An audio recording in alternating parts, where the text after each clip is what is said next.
to the sky of stars and caught the red-hot light of the North Star.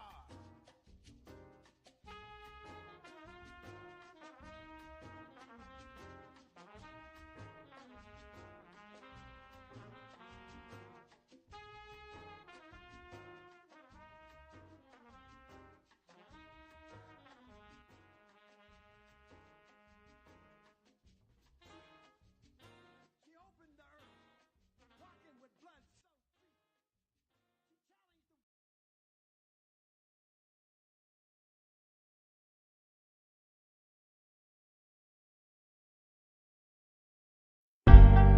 challenged the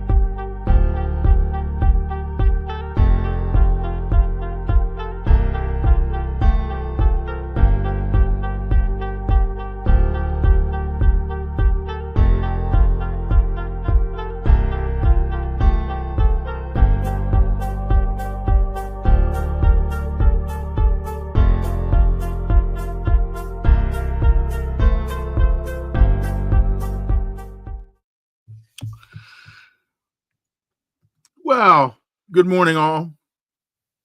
I hope everyone is doing well, in spite of the fact that here on the in the southeast it is incredibly cold.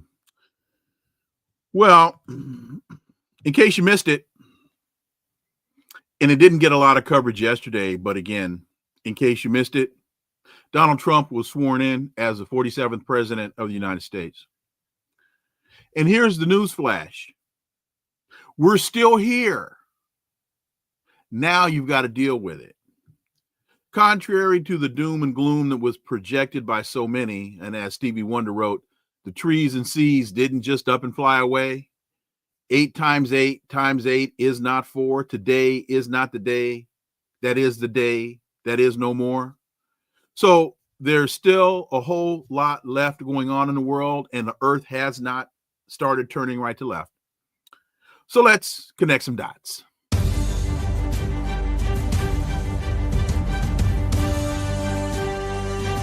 Connecting the Dots with Dr. Wilmer Leon, where the analysis of politics, culture, and history converge.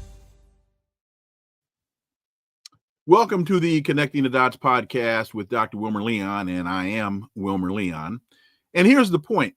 We have a tendency to view current events as though they happen in a vacuum, failing to understand the broader historical context in which most events take place.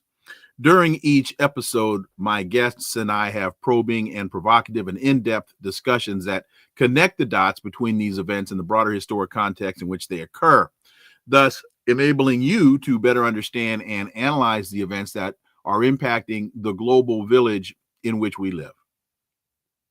On today's episode, the issue before us is Trump's now the 47th president, and we're still here. What are we to do?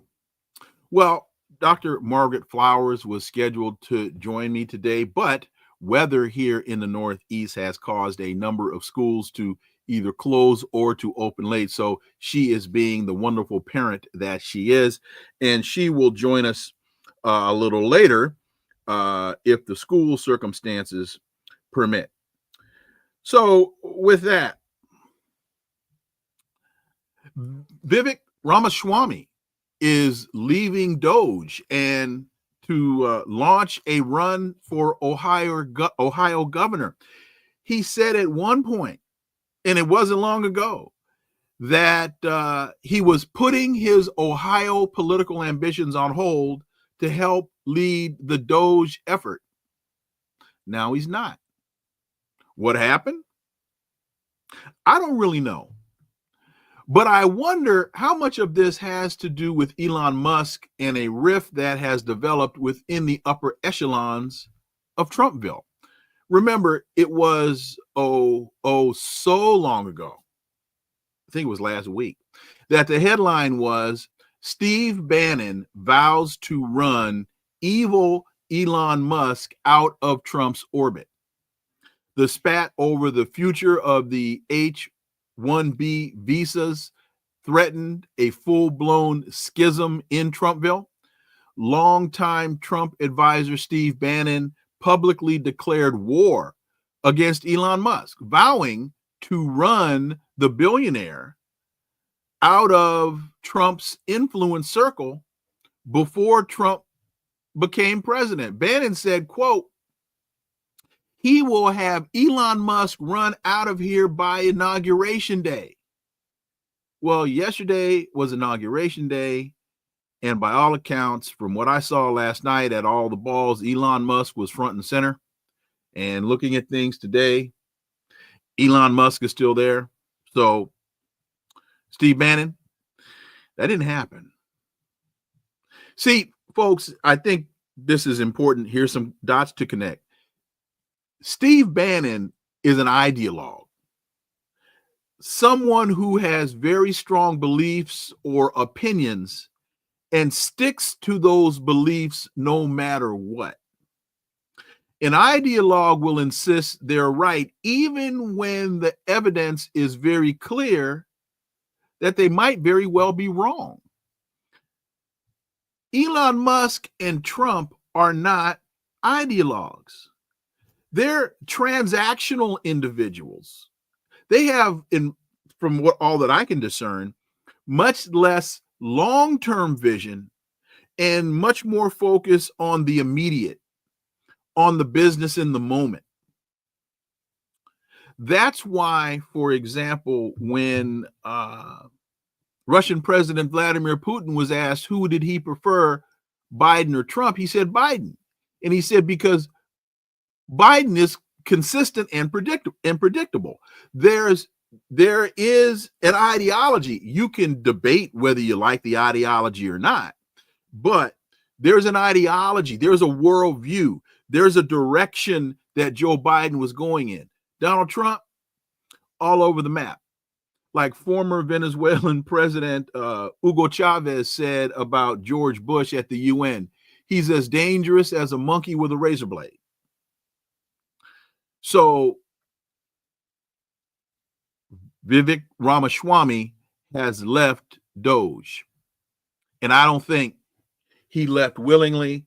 I think he was pushed out. So this spat, it not only demonstrates a schism within the Republican Party,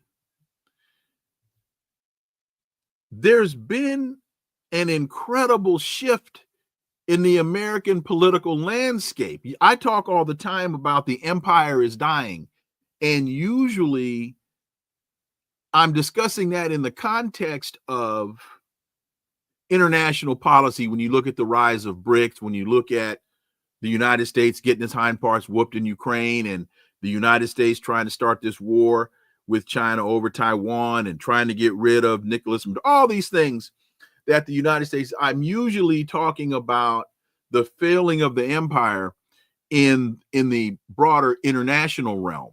But here, in terms of domestic politics, there's been this incredible shift in the American political landscape.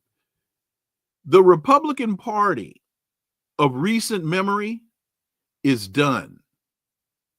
The inauguration of Donald Trump as the 47th president of the United States demonstrates, in my humble opinion, at least for the immediate future, the party of Mitch McConnell, the party of Lindsey Graham, the party of all those other loyal, traditional, Tim Scott, Ted Cruz,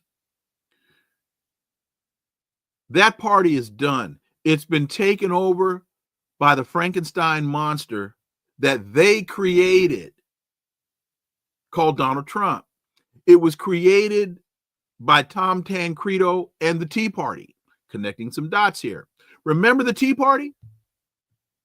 The Tea Party, the same group, the same right-wing crew of Republicans that back in 2010 spit at Congressman John Lewis, the late Democrat from Georgia, African-American congressman.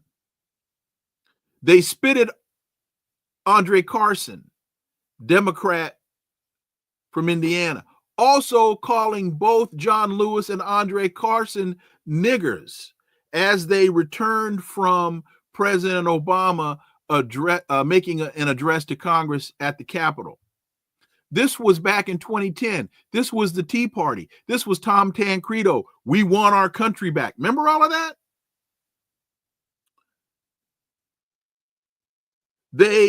In fact, there's tape of Congressman Emanuel Cleaver from Missouri getting into a scuffle with a demonstrator who spit at him.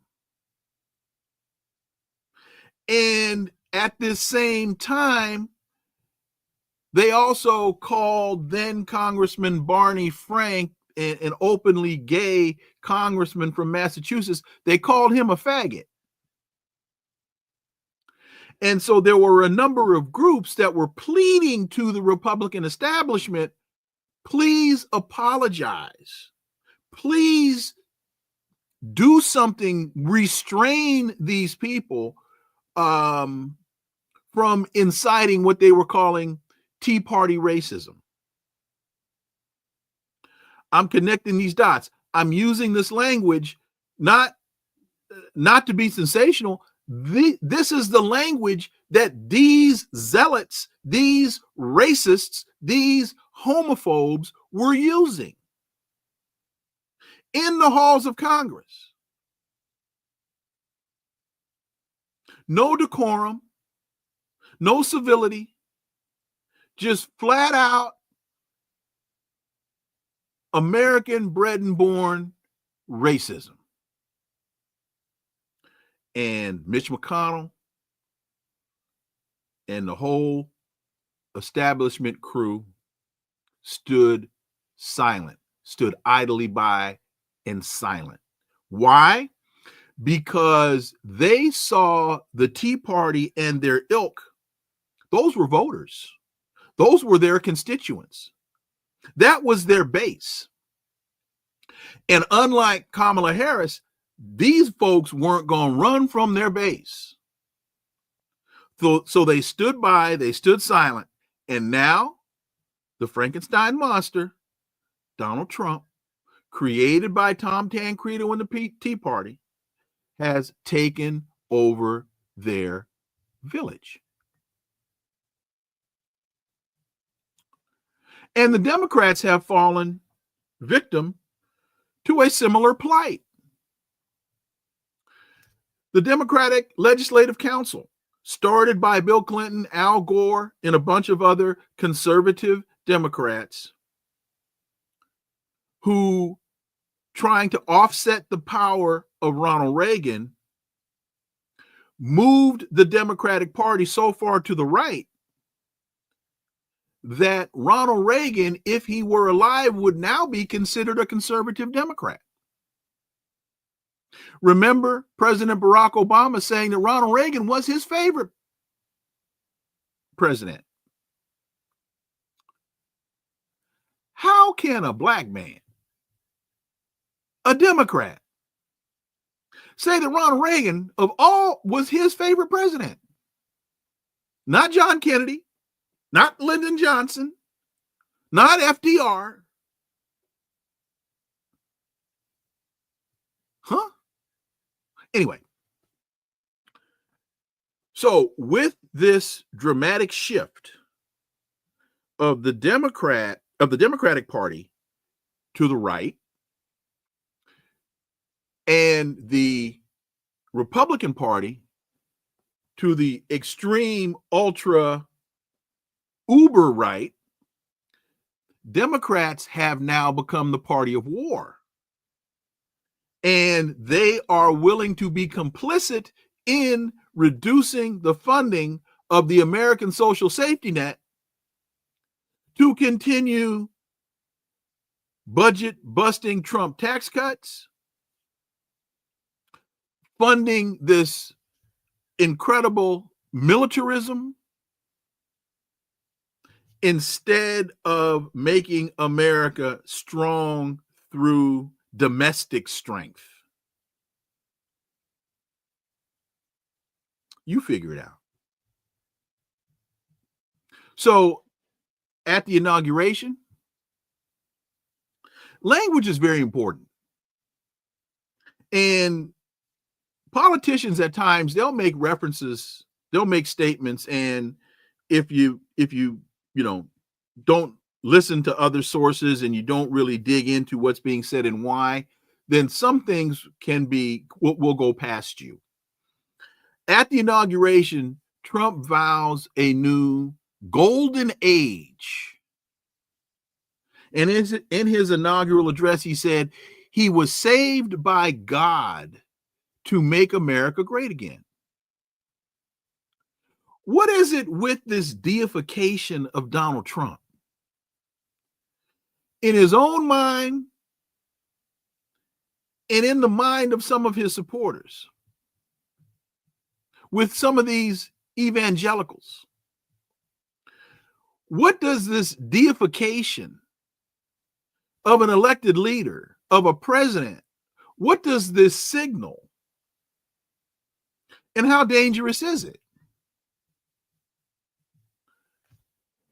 Trump credited God with his survival of 2 assassination attempts. Okay, I can see that. I understand that. That's not a great leap. If someone shoots at you and you survive the shooting, and actually it was only really 1 assassination attempt. The other guy, they caught him lurking with the abilities to assassinate, but no shots were fired. I don't think a gun was raised or he wasn't sighted and all this other kind of stuff. So we'll call it 1.5 assassination attempts. Anyway, there's not a great leap in terms of crediting God with saving your life. I got that. But the problem for me with this language is Trump has never demonstrated, up to this point, as far as I know, a true belief in religion. He only uses the rhetoric to serve his devilish purposes. Remember him standing in front of St. John's Church in Washington, D.C., holding the Bible? He was asked, "Is that your Bible?" If you look at the video, there's a reporter as he's standing there in front of St. John's. And St. John's is that yellow church that's across Ducati Park from the White House.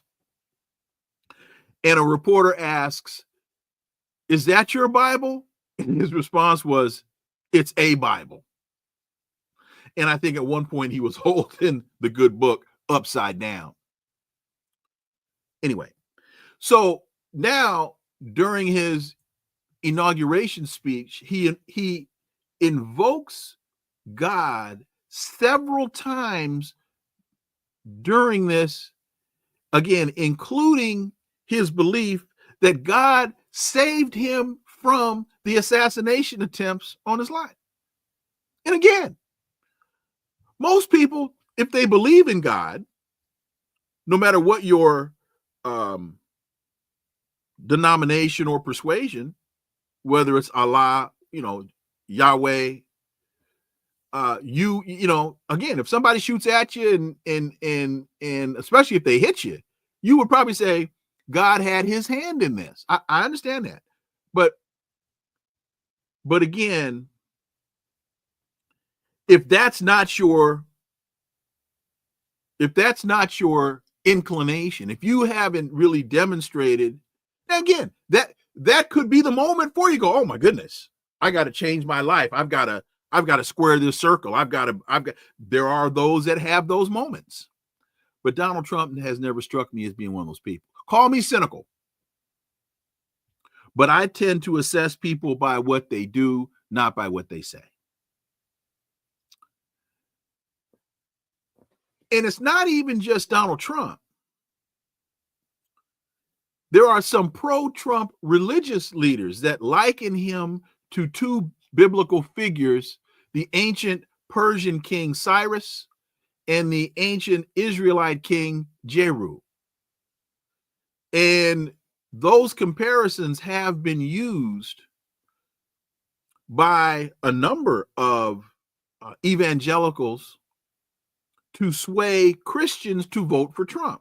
Again, this deification of Donald Trump. NPR had an interesting piece on this. Some pro-Trump religious leaders liken him to two biblical figures, Jehu and Cyrus. And the comparisons, John Kahn, a Messianic Jewish rabbi, has said, President Trump, you were born into the world to be a trumpet of God, a vessel of the Lord in the hands of God. God called you to walk according to the template. He called you according to the template of Jehu, the warrior king. He called Jehu to make his nation great again. I told you about this language. This language is very important. There are signals being sent here. So John Kahn, interesting that he would be John Kahn, he called Jehu to make his nation great again. Folks, do you know how Jehu came to power? He's the king who's known for having a bloody coup and initiating a new era. Initiating a new era. Donald Trump has promised to bring the United States into the golden age. Connecting dots, folks. You got to pay attention. Jehu's coup is against the line of Ahab, who is considered one of the evil kings of the north. The big question as it comes to Jehu is the incredible violence that he used to claim power. The incredible violence Jehu used to claim power. What does Donald Trump say yesterday at the inauguration?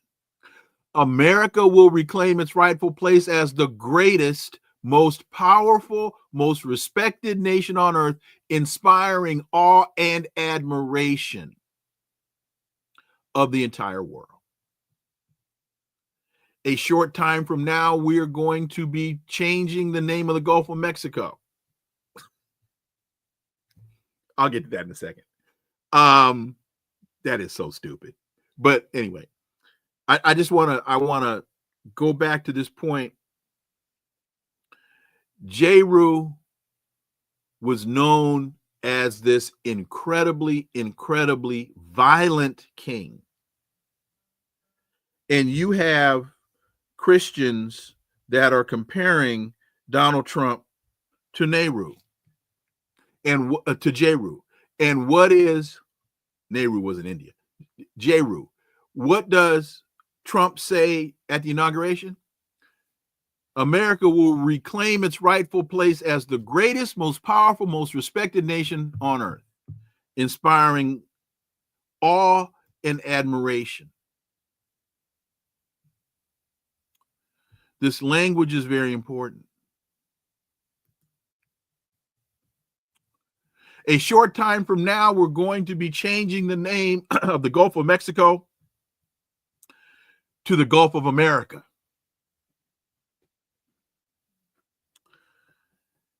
And 77,303,573 people voted for this man.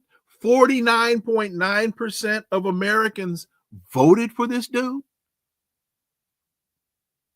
Hillary Clinton, you couldn't beat this guy? Kamala Harris, you couldn't beat this guy? Democrats, he beat y'all twice.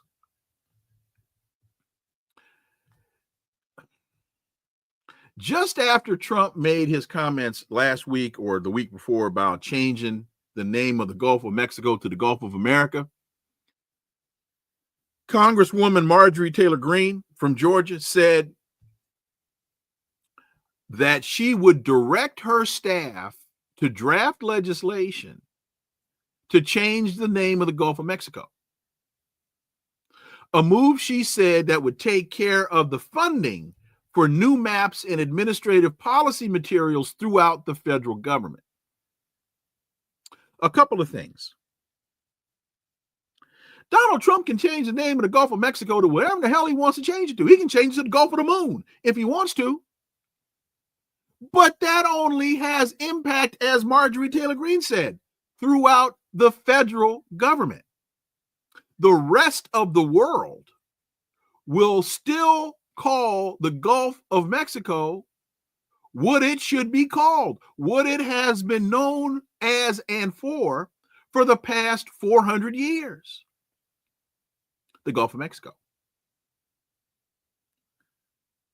400 years. Many believe it was initially named that after a Native American city, not country, but city of Mexico. Because it's important to understand that the United States, for as powerful as the United States has been, for as powerful as the United States continues to be, even though that power is now on the wane, it doesn't control everything.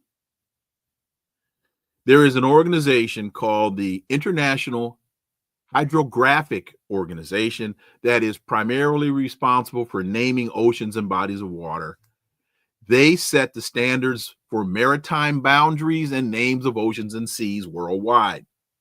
You also have the UN Convention of the Law of the Sea, which plays into this as well. But Marjorie Taylor Greene can draft legislation to change the name of the Gulf of Mexico. She can change all the maps in the United States. She can change all the administrative policy materials. And when you talk about changing the maps, so now, if they're successful in this ridiculous move, and this isn't the first time the folks have tried to do this, you'll have American kids, if they still teach geography in school, walking around talking about the Gulf of America, and then one of these kids goes to Europe or goes to a country in Africa and is talking about the Gulf of America, and nobody will know what the hell the kid's talking about. And I got to say again, over 7 million people voted for this fool. What else? Trump grants sweeping pardon of January 6th defendants, including the rioters who violently attacked the police. And understand something here, folks, please. My intention in this is not a anti-Donald Trump rant. I may be ranting, but this is not an anti-Donald Trump rant. I am a political scientist. I am not a political operative. But when I look at what has transpired over the last few days, I'm just telling you all what's going on.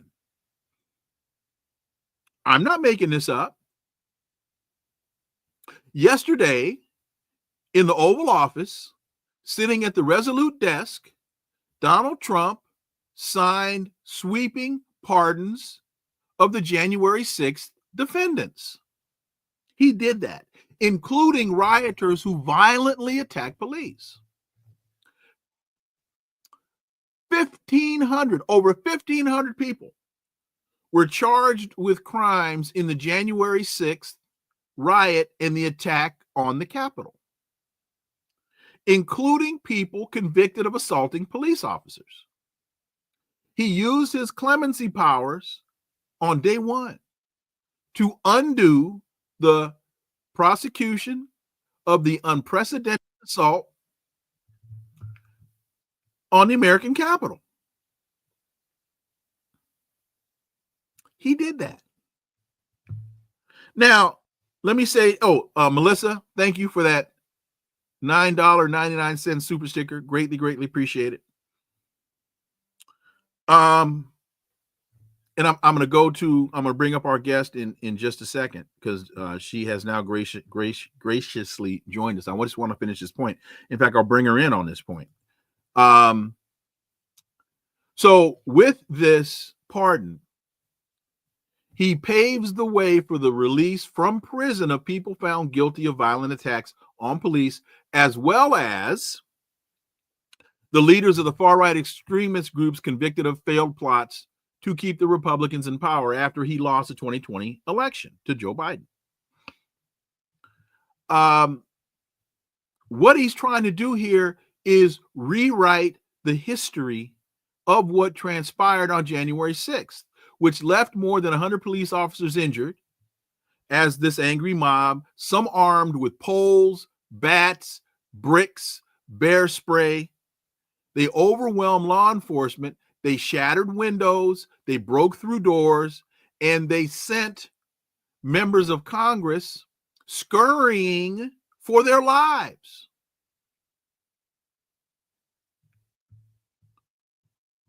And don't forget, these folks, these mobsters, these insurrectionists were roaming the Capitol looking for Mike Pence. And if they had found him, I don't think they were going to give him a humanitarian award. If they had found Mike Pence, I don't think it would have been a good day for Mike Pence and his security team. They had erected gallows on the steps of the Capitol. Gallows. You use gallows to what? Hang people. This language is important. Trump refers to these criminals as hostages. He's been doing that for about a year. Folks, an insurrection is defined as an act or instance of revolting against civil authority or an established government. There are some on the left that I've had discussions with that have said, oh, this was not an insurrection. If what I saw play out on my television on the 6th of January was not an insurrection, I don't know what the hell an insurrection was. With that being said, let me introduce my guest. She's an activist. She is a physician. She is the editor of Popular Resistance, and a person that I have the utmost respect for and fondness for, Dr. Margaret Flowers. Good morning. Welcome. Good morning, Wilmer. It's great to be with you. Thank you I know you went through a lot to join me today. Yeah. And I know the weather, you and I aren't too far apart from each other, so it's tough.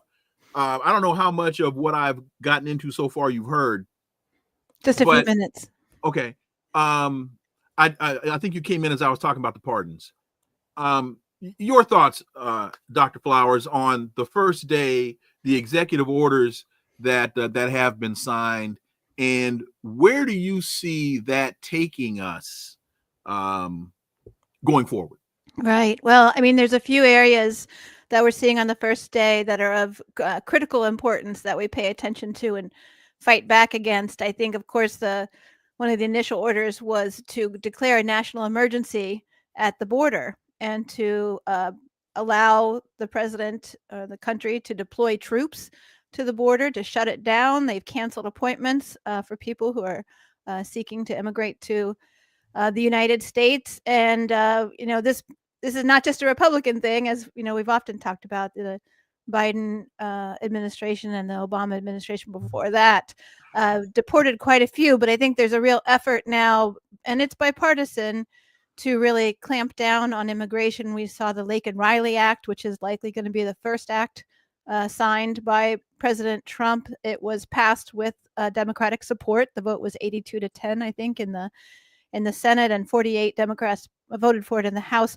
The Lake and Riley Act really takes away the rights of immigrants in the United States and actually allows them to be detained if they are arrested. They don't even have to be charged with a crime, but if they're simply arrested, they can be detained without bail.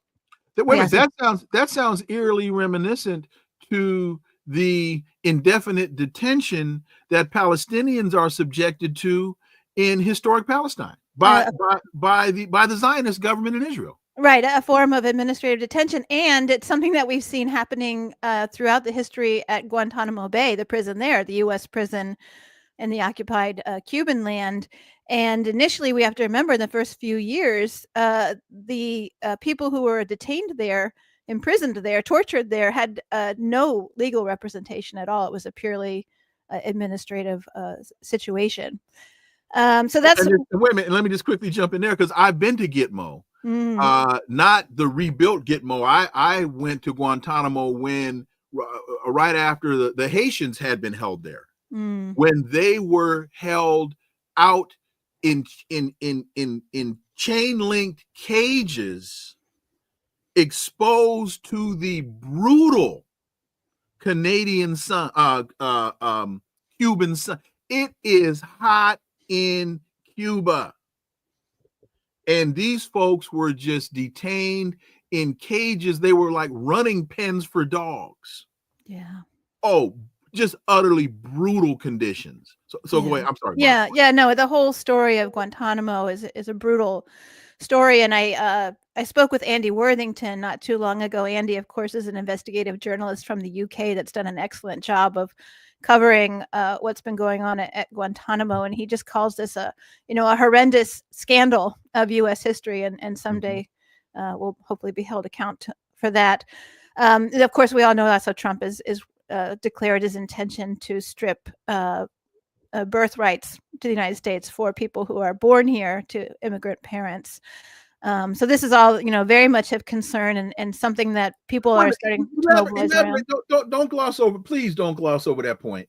Yeah, okay. Because birthright citizenship is guaranteed in the 14th Amendment. Yeah. This is not light work. I mean, he can talk about what he wants to do all day long, but the 14th Amendment says all persons born or naturalized in the United States and subject to the jurisdiction thereof are citizens of the United States and of the state wherein they reside. Right. You can't just write an executive order undoing the first sentence of the 14th Amendment. Dr. Flowers. Well, yeah, and I think there will be legal challenges to this, but this is part of what, Trump has been running on and that he's promised to do, and it's part of what he's going to be pursuing, and it's still something that we need to pay attention to and fight back against.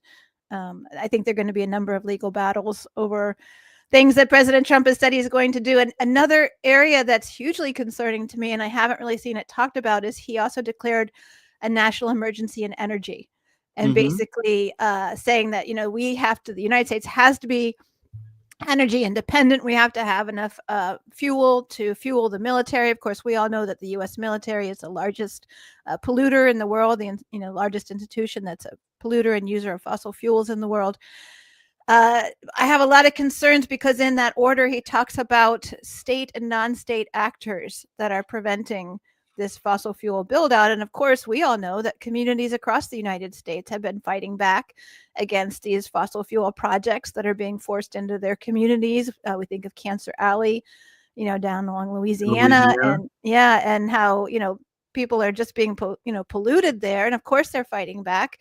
And also people who are very concerned about the climate crisis and the necessity that we reduce our carbon emissions. And I suspect that that's all going to be under attack under the Trump administration, that he's going to use whatever means he can to force these projects through, to criminalize, as we've already seen, even under Democrats, that climate activists and environmental activists are considered terrorists for defending their communities. So I think this is another area that we're going to have to really be prepared to fight back on. Charles says, so why did Biden pardon the J6 committee? Because they lied and it was not an insurrection? No, it was an insurrection. I mean, again, I gave y'all the definition of insurrection, and that's not a bias interpret. I mean, I think, Margaret, you saw it on television. I saw it on television. No matter who it was that was involved and what their motivations were, that wasn't insurrection. They were trying to stop the counting of the electoral votes in the Senate. That was their objective. And there was a reason why Mitch McConnell and so many others were huddled in this little room on a phone talking to those in charge of security about their safety. There was a reason for that. I mean, I don't understand how we can even still have a conversation about whether it was an insurrection or whether it wasn't.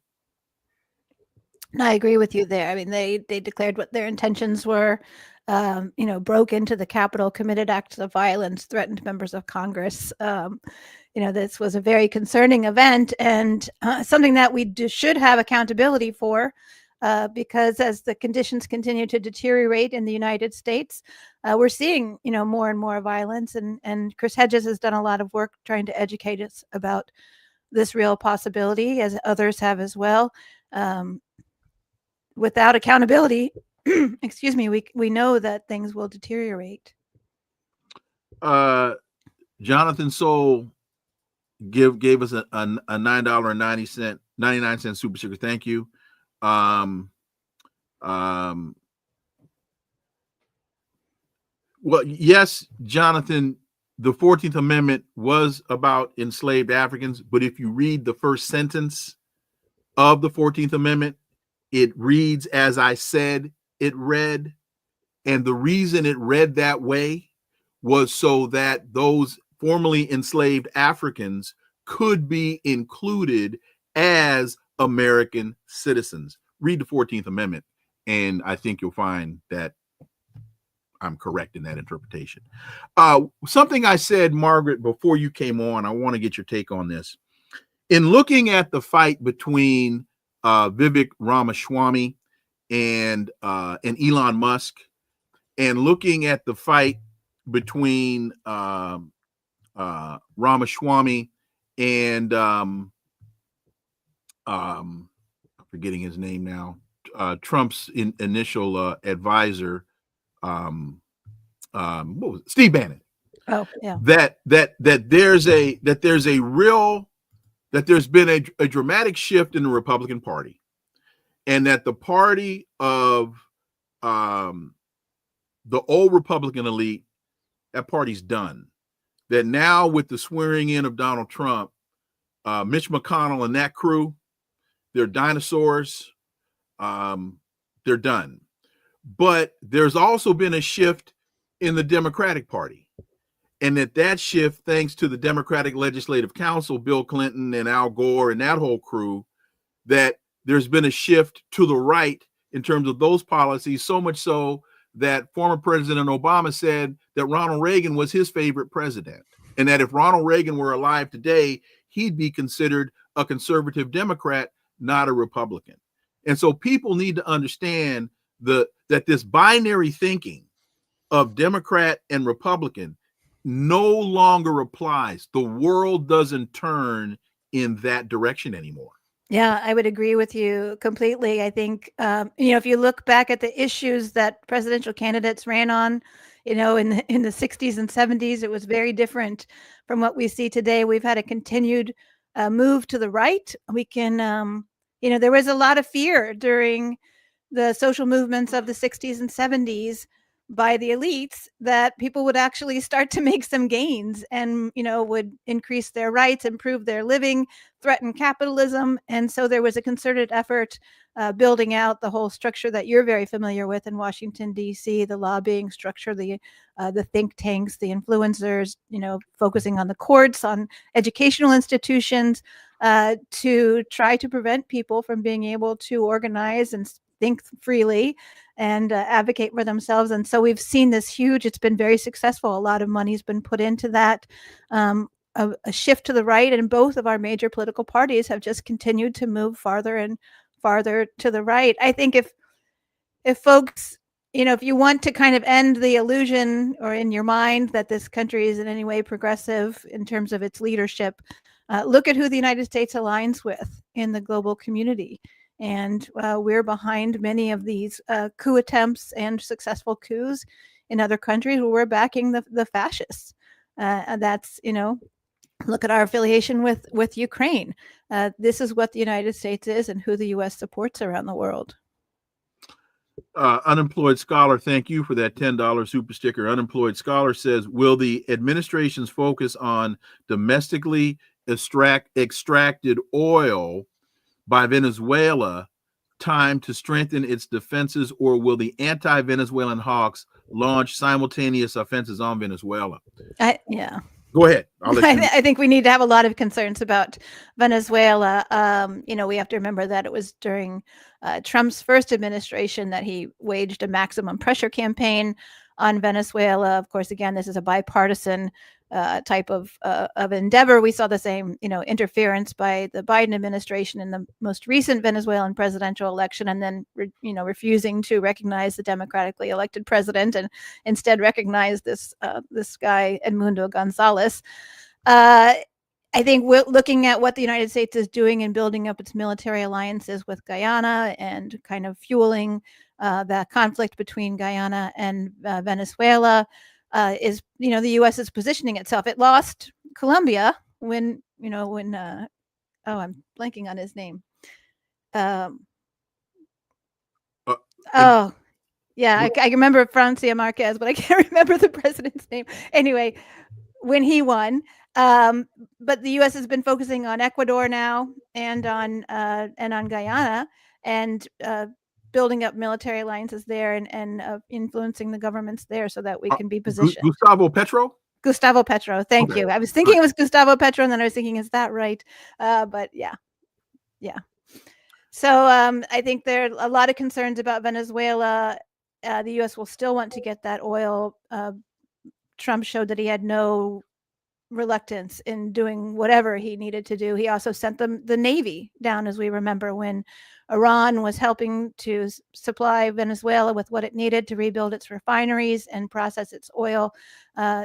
Trump literally threatened with the U.S. Navy.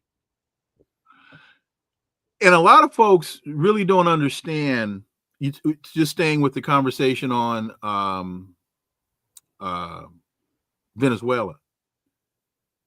There's a whole militia in Venezuela. Though Venezuelans are armed, many are armed to protect their country. So it's not just that Venezuela has a military. It's you are going to, if you try to invade Venezuela, you are going to find yourself in an urban type guerrilla resistance, because Venezuelans are about the Chavista movement. They are wedded to the ideology of anti-imperialism and protecting their country. And you better be ready to go house by house, bullet by bullet, because these folks are in it to win it. I think that's a big reason why, we haven't intervened militarily in Venezuela. Their revolution now is more than 20 years old. They had extreme poverty. More than 70% of Venezuelans were living in poverty. Whole portions of the country where they didn't have infrastructure for water, electricity, transportation, schools, healthcare. All of that has changed under the Bolivarian Revolution. They've built more than 5 million units of public housing, social housing, so that people have a decent place to live. They've built schools and hospitals. They have community health centers. They did a health program similar to what Cuba has done. That's community based. They've done made tremendous material gains for the people despite the U.S. war against them. Of course, the economic sanctions against them have caused real hardship. But now they've made efforts to get around that. They're almost completely food sovereign now. Through their efforts, they actually have a ministry of urban agriculture that's been, teaching people how to grow food.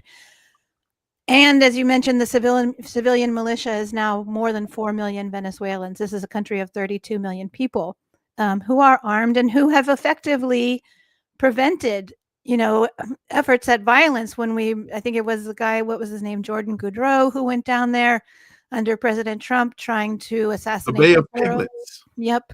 The Bay of Piglets was caught by the fishermen.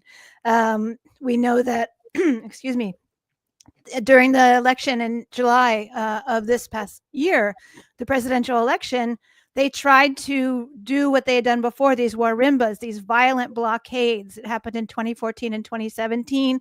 U.S.-backed people in Venezuela went into neighborhoods, blockaded the streets, murdered Venezuelans whom they thought were Chavistas. They tried to do that again around the July 28th election, and the communities stopped them. They just came out in force and prevented that. So people there, same thing with the inauguration. There was a lot of talk about whether the U.S. would intervene militarily during their recent inauguration. People mobilized. It didn't happen. So I know you've got a very tight schedule, and you're so gracious to have given us the time that you have. In 1 minute, no more than 2 minutes, what do you see?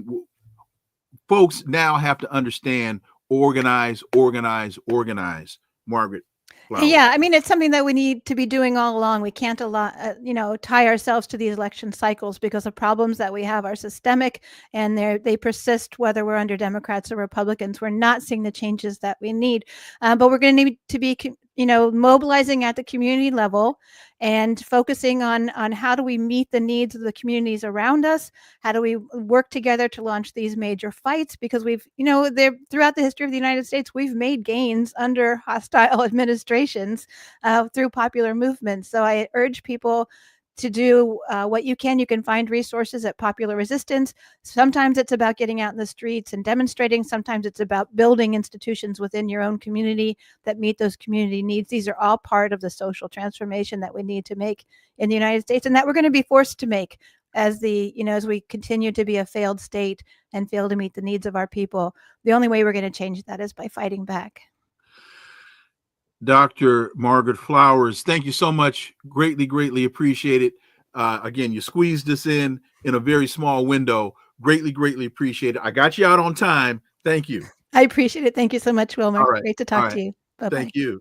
So, folks, U.S. Navy vet seems to have wanted to go in pretty hard here, and I'll go through some of this stuff. I don't know.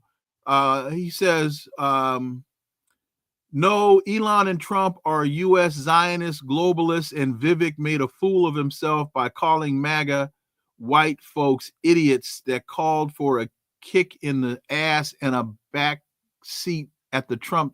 Okay,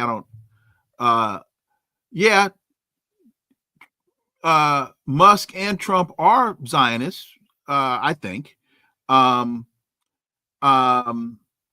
Vivek made a fool of himself by calling MAGA white folks idiots. Well, okay, that's your opinion. I think that when you listen to the things that Donald Trump said he wants to do, and you look at the executive orders that Donald Trump has signed just in day one, if you're okay with that mindset, if you're okay with where that's taking us, then fine. That's why over 77 million people voted for him. I'm not that guy. So, Navy vet, if you are, then fine. But here's what you're going to find out. For example, he signed an executive order putting a freeze on federal government hiring. And he has talked about cutting a number of federal agencies. He's talked about reducing the size of the government. Well, the United States government doesn't just exist in Washington, D.C. The United States government employs people all over the country, every state in the union, and the territories as well. Puerto Rico, U.S. Virgin Islands, Samoa, so on and so forth. So when you start reducing the federal workforce in Iowa, in Idaho, in Colorado, in Mississippi, in Arkansas, white folks lose their jobs. Southern white folks lose their jobs. Midwestern white people lose their jobs, many of whom probably voted for Donald Trump. There's a great book called What's the Matter with Kansas? Hang on. Just so happened to have it. What's the Matter with Kansas by Thomas Frank. And this book is how conservatives won the heart of America.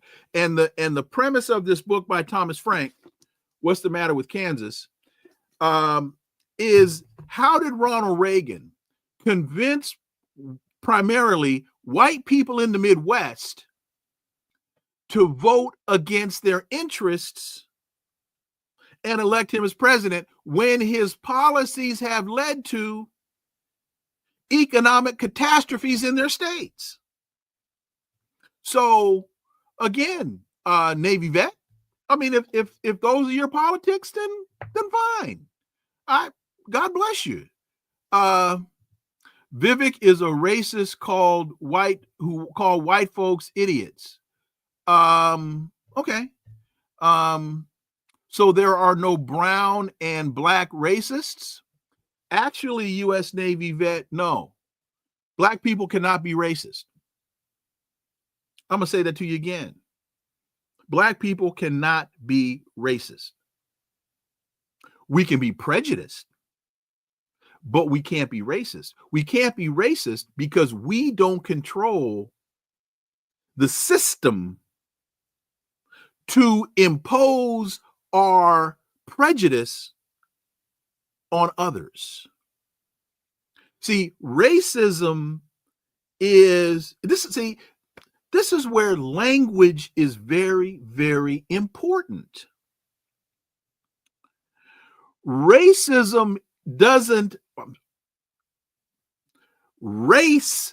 not exist. The construct of race is artificial. There is no biological explanation. There is no biological justification. There is no biological realization. Yeah, I know I sound like Reverend Jackson, but that's fine. Of race. It was created by Europeans as a way to rationalize and justify and dehumanize the people that they wanted to subjugate. And one of the reasons that they had to create this artificial construct was because many of them consider themselves to be Christian. So if your ideological basis, or one of the elements of your ideological basis, is all people are created in the image of God, then you have to ask yourself, how can I subjugate these people to do my bidding and treat them in the utterly inhumane manner in which I do if they were created in the image of God like me? And the answer is, I just say they're not human. I make them subhuman. I create a classification of people, hence the 3/5 compromise in the Constitution. And I could go back to Virginia slave laws of the 1600s. And I mean, trust me, I've done some reading on this. So, no, Black people can't be racist, because racism, even though race doesn't exist, racism does. Racism is the sickness that stems from the artificial construct of race. But it is not only a sickness, it is a systemic process that is used to dehumanize a group or class of people. And Black people do not have the power to impose their bigotry on other people. So Black people can be bigots. Black people can be prejudiced, but we can't be racist. TDS, what is that? I don't know what that is. TDS is silly. I don't know what that is. So I'm just, I've not seen Trump on a BR. I don't know what that means. So, and I know U.S. Navy vet that other presidents have invoked God. I know that. But if I'm wrong here, please correct me. I've never heard an American president say that they, as a person, have been ordained by God to engage in certain behavior the way that Donald. See, U.S. Navy vet, you gotta listen, man. I'm assuming you are. Oh, I'm looking at your picture. You gotta listen. You gotta get out of your own way. And you have to listen to what I'm saying, not be just knee-jerk reactionary because what you think you're hearing violates your sensibilities. Nothing's wrong with God. Never said there was. What I said was, for someone who has never demonstrated any affinity towards a religious persuasion, to now use the concept of God as a justification for your devilish action is hypocritical. And I believe in the spiritual realm, very dangerous. And yes, other presidents have mentioned God, but they've never expressed the idea that they have been ordained by God to engage in particular behavior. See, that's what kings do. You go ask a king, you go ask Henry VIII, go ask Henry VI, well, why are you king? Well, I'm king because God made me king. And because God made me king, I'm acting as an agent of God to subjugate you and to control the realm. See, that's where Donald Trump and some of these so-called Christian evangelicals are trying to take us.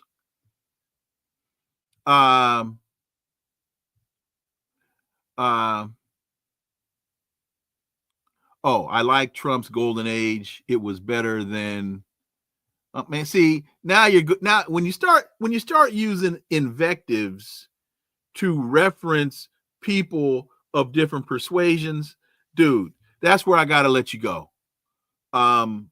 Because I think, well, I know on this show, we can express differences and we can express differences about other people. We don't have to call them names. That does not move the dialogue forward. So, I was going to give you some more run.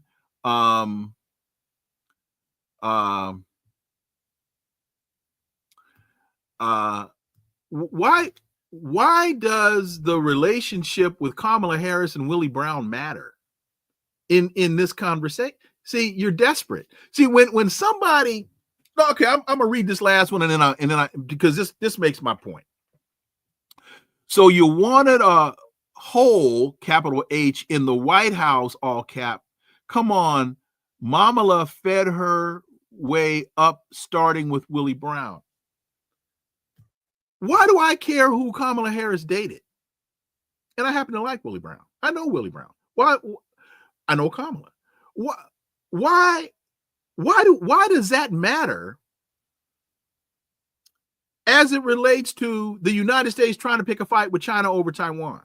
Why does Kamala Harris's dating background have anything to do with the nuclear proliferation that the United States is promoting and the fact that Joe Biden was getting us dangerously close to a nuclear conflict with Russia?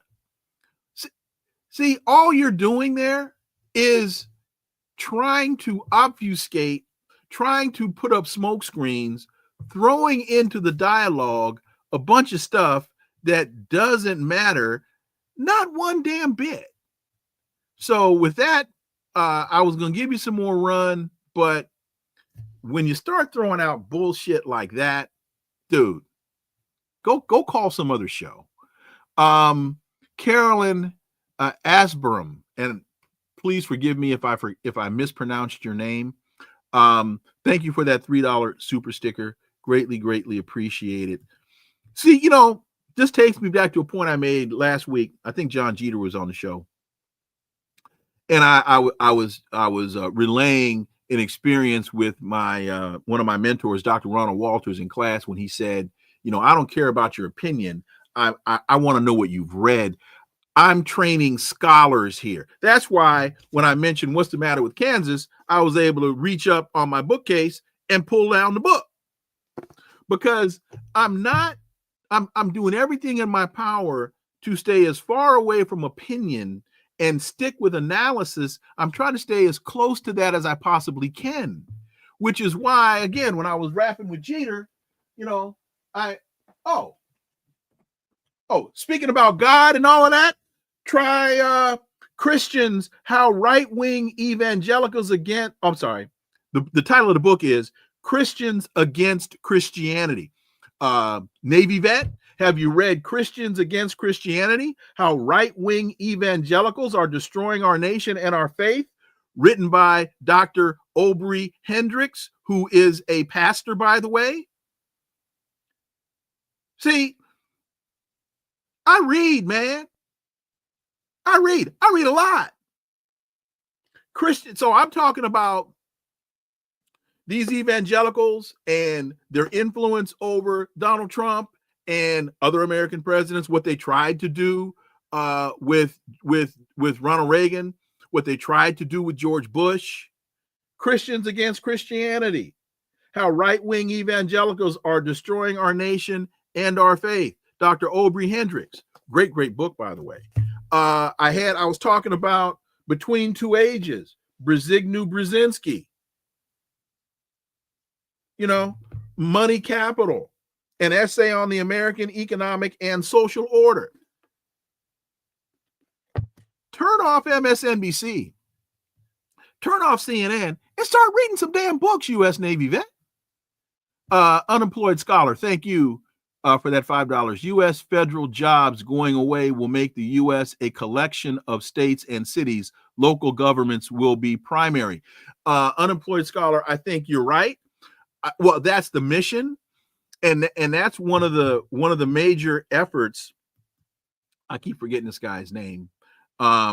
Steve Bannon. If y'all remember, in 2016, when Steve Bannon was talking about the mission of Trumpism is the deconstruction of the administrative state.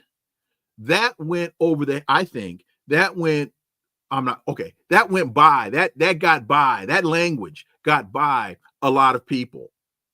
The deconstruction of the administrative state.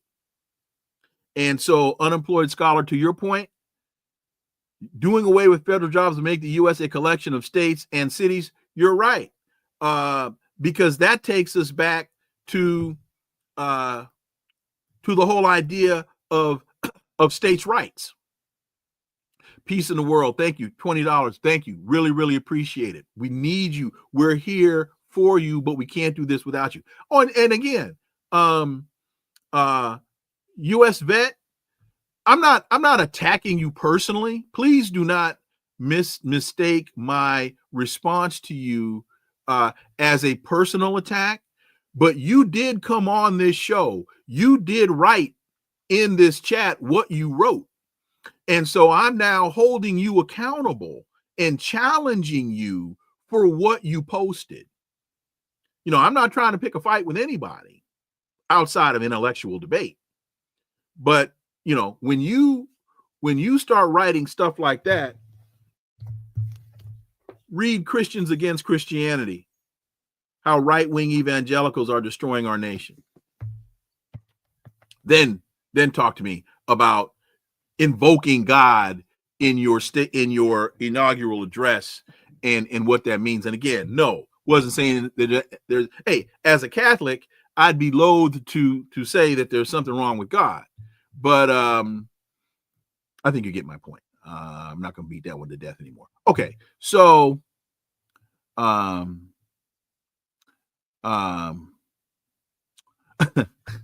okay, I hear you. As I'll that's funny. I'll let that go. So let me go back to a couple of things I wanted to point out. And again, big ups and big thanks to Dr. Margaret Flowers. She fit us in. So again, pardoning the January 6th defendants. Here's part of the contradiction. See, contradiction is, to me, one of the most important operative terms when we're dealing with these, and not Republicans, when we're dealing with these conservatives and when we're dealing with these neoconservatives, is that you can't claim to be about law and order. You can't attack Democrats or liberals for being soft on crime when you pardon and or commute the sentences of insurrectionists. And again, I don't care how you want to describe them. You can never ignore or write out of history that the folks that I saw in the Capitol rampaging through the chamber of the Senate were revolting against civil authority of the established government. That's an insurrection. Now, you might say, well, their cause was just. Okay, for the sake of the conversation, I'll give you that. Say, for the sake of argument, their cause was just. That doesn't mean it wasn't an insurrection. You can't negate the fact that what I saw on my television on the 6th of January was an insurrection, and Donald Trump encouraged them to do so. You can't debate that point. He has signed an executive order trying to put an end to birthright citizenship. You can't do that. The first sentence of the 14th Amendment reads, all persons born or naturalized in the United States and subject to the jurisdiction thereof are citizens of the United States and of the state wherein they reside. And to the earlier question about didn't the 14th Amendment, in fact, now I can't remember the question, but the question might have been, didn't the 14th Amendment, the question was, didn't the 14th Amendment abolish slavery, or didn't the 14th Amendment have something to do with slavery? Well, the 14th Amendment didn't abolish slavery. If I got that part of the question wrong, please forgive me, but it's still an important part of this answer. The 14th Amendment didn't abolish slavery. The 13th Amendment did that. What the 14th Amendment did was made those formerly enslaved Africans the 14th Amendment made them citizens. It made them Americans, which is why when I talk about that period of history and I talk about Black people in the United States before the 13th Amendment, I refer to them as enslaved Africans. When I talk about those people after the 14th Amendment, they were African American, because that's why the 14th Amendment reads as it does: all persons born or naturalized in the United States. Because most of the Africans that were alive at the time in the United States, most of them by that time had been born on American soil. That's why it's written in the way it's written. So when Donald Trump attacks the 14th Amendment, not only is he attacking it for the purposes of trying to challenge the Dreamer Act and trying to prevent children of immigrant parents born on U.S. soil, trying to prevent them being considered American, he's also placing a direct attack on our citizenship. I'm not saying that he's trying to undo it. What I'm saying is it's a direct attack on the historic nature. He's once again trying to rewrite history. And y'all voted for this dude. Y'all voted for this dude. There was an interesting piece in antiwar.com by Dave DeCamp. A Ukrainian victory was never Biden's goal. This is from Time Magazine. Pay close attention to this because I think this is very interesting. The Biden administration never promised a Ukrainian victory. Eric Green, who was on Biden's National Security Council at the time of the invasion, which it wasn't, that's another conversation, told Time that the administration never gave any promises to help Ukraine take back the land Russian forces had captured. Quote, "We were deliberately not talking about the territorial parameters," end quote, Green said. Quote, "That was not going to be a success story ultimately.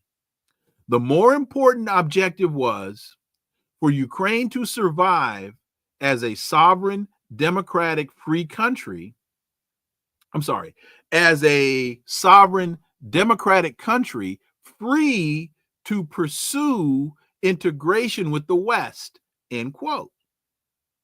Which I find interesting for Green to say, because before 2014, Ukraine was a sovereign country. Ukraine was democratic, and the United States, thank you, Samantha Power, went in and overthrew the democratically elected government and violated Ukraine's sovereignty. So how Eric Green can say that the important objective was Ukraine to survive as a sovereign? Well, if the United States wanted Ukraine to survive as a sovereign, it would not have violated its sovereignty. And that's not my opinion. That is a fact. And the United States, if it wanted Ukraine to operate as a democratic country, it would not have overthrown its democratically elected president. Anyway, the report said Biden set 3 objectives for the war: ensure Ukraine would survive as a sovereign state, keep the U.S. and its allies united, and avoid a direct war with Russia. Ukraine was the United States proxy.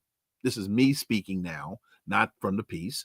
The Ukraine was the U.S. proxy in its misguided and failed attempt to weaken Russia. On their way out, Biden administration officials claimed the proxy war, and this is from the article, not me, was a success despite Ukraine's lack of a path toward victory. It's unfortunately the kind of success where you don't feel great about it, because there's so much suffering for Ukraine and so much uncertainty about where it's ultimately going to land. Here's another interesting point. Israeli military, this is again from antiwar.com. Israeli military prepares for escalation in the West Bank. Continued fighting in Gaza and Lebanon. The IDF's chief of staff said the military must be ready for significant operations in the West Bank in the coming days. Now, there's a ceasefire. Started Sunday. Today's Monday.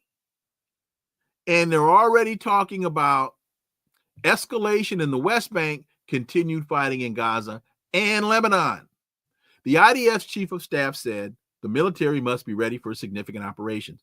Lieutenant General Herzi Halevi, chief of staff to the Israeli Defense Forces, said today that the Israeli military must prepare for a significant escalation in the West Bank and the continuation of operations in Gaza and Lebanon. Quote, alongside the enhanced defensive preparations in the Gaza Strip, we must be ready for significant operations in the West Bank in the coming days.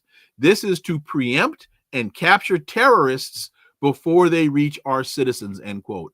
Halevi said. This is according to an IDF spokesman. The spokesman added that Halevi ordered the formation of plans for the continuation of fighting also in the Gaza Strip and Lebanon. And see, folks, that takes me to the question I've been asking for the last week or so, ever since they were talking about Biden working on this ceasefire, is what happens after the ceasefire? Because I don't understand how Zionists, whose primary basis of their ideology is the extermination of the Palestinians, how do you negotiate that away? That's a core principle of your ideology. That's a core tenet of who you are, what you're about, and why you exist. How do you negotiate that away? I don't see how they get there. So what Halevi is saying, in my humble opinion, is great, is directly consistent with what I've understood the major sticking point in all of this to be. All Hamas wants, all the Palestinians want, is peace and equality. All they want is peace. Well, three things: peace, security, and equality. Equality. Equality. That's all they want. They're fighting against another group that wants to exterminate them. Exterminate them. You hear Netanyahu say, oh, well, we have to have security.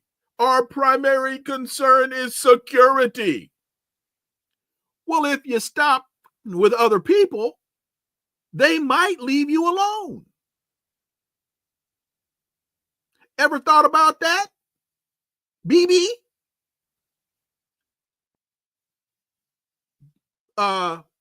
Murakowski?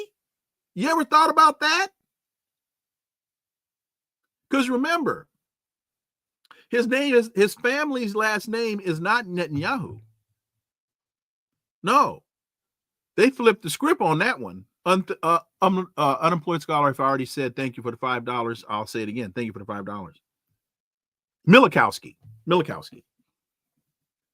Bibi Netanyahu's family's last name is Milikowski because they immigrated to historic Palestine in the 20s from Poland. So as he talks about, we must have security. Well, if you stop making the region insecure, you'd have security. I haven't done many studies on this point, but I believe I'm safe to say there's a statistically relevant correlation. And I'm going to use some strong language here to make the point. Quote me on this. There's a statistically relevant correlation between Israel's fucking with people and people resisting being fucked with. Because I don't know anybody that appreciates being fucked with. You can go out on any corner in any city in the United States and you can get into a debate with a whole lot of brothers. And the one thing they'll say in the debate, hey man, don't fuck with me. There'll be hell to pay. So I think I've made my point. Am I getting a message here from outer space? Let me see. Oh, okay. Sorry. I was trying to make a point. So with that, newsflash, Donald Trump sworn in as the 47th president of the United States. So now what?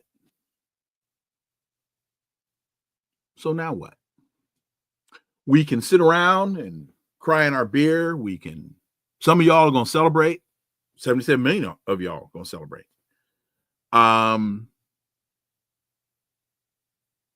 You can sit around and cry in your beer, or you can understand that you've got 2 years till the midterms.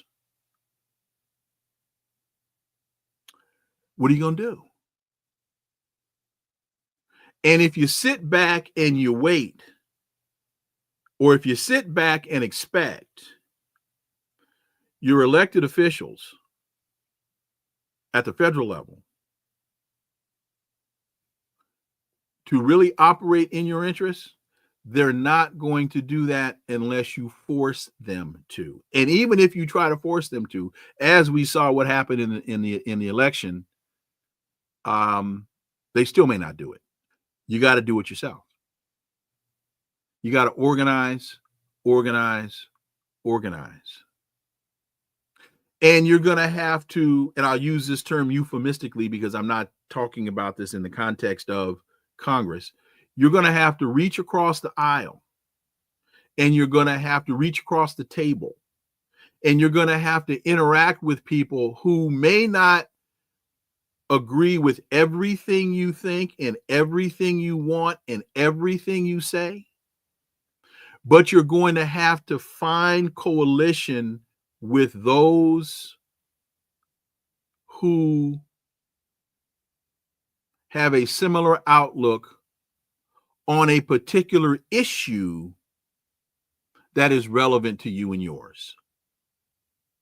So we may have differences on Ukraine.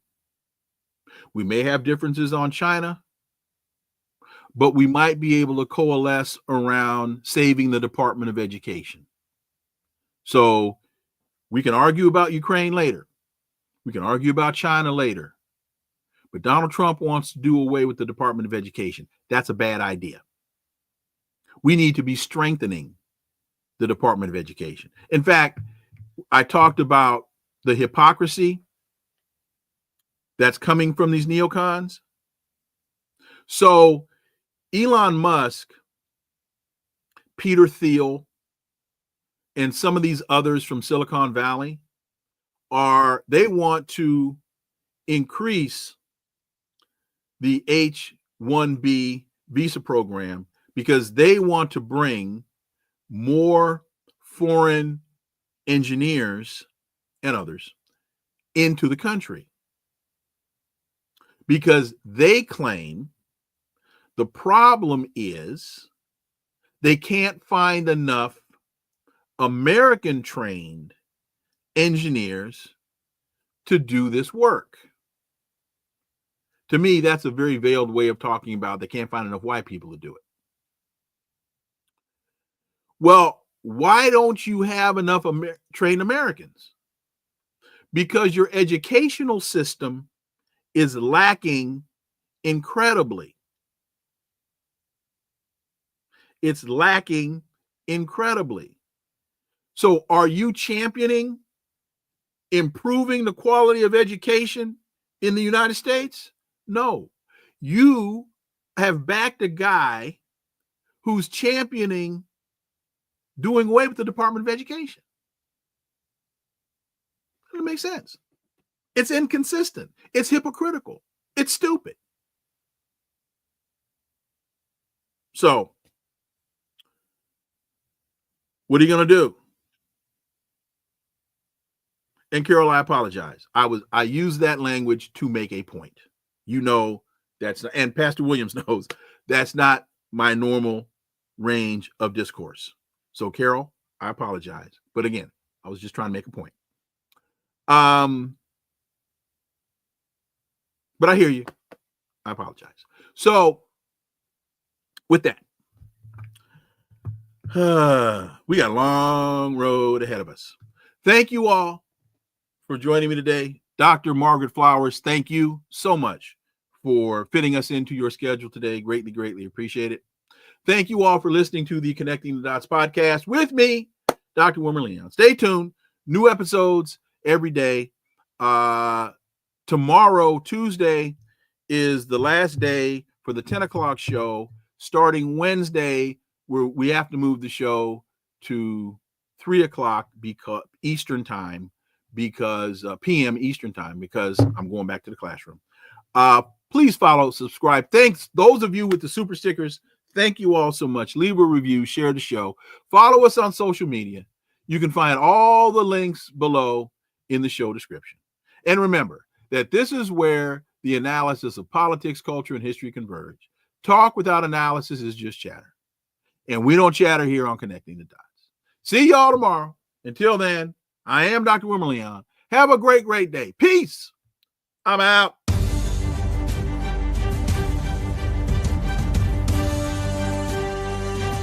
Connecting the Dots with Dr. Wilmer Leon, where the analysis of politics, culture, and history converge.